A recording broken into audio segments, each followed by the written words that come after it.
Morning, family. Jesus ends his parable of the prodigal son this way. But while he was still a long way off, his father saw him, and he was filled with compassion for him. He ran to his son. Threw his arms around him, and kissed him. The father said to his servants, "Quick, bring me the best robe and put it on him. Put a ring on his finger and sandals on his feet." I have no memory of my dad ever living with me or telling me he loved me. My parents were divorced when I was only 2. My earliest memory related to my dad was my mom telling me, "Your dad doesn't really love you. He's just using you. If he really loved you, he'd pay his child support, or he'd do this, or he'd do that." Those words have shaped my life more than I've cared to admit. I've heard them repeatedly until I was in my 20s. I grew up with a stepdad who was harsh and critical.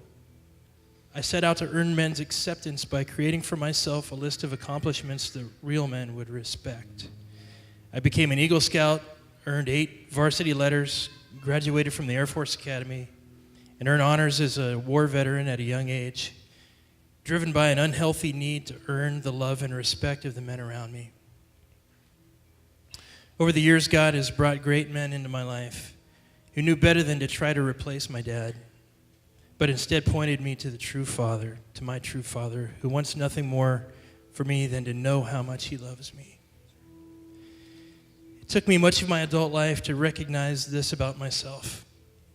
Because I can't imagine my earthly father running to me, it takes a great deal of imagination for me to imagine my heavenly Father running to me too. I'll confess to you that there have been stretches in my life when I've struggled with just spending time with God consistently.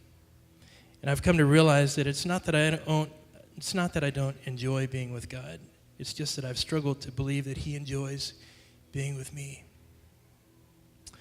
A while back, I was watching The Passion of the Christ with my own son.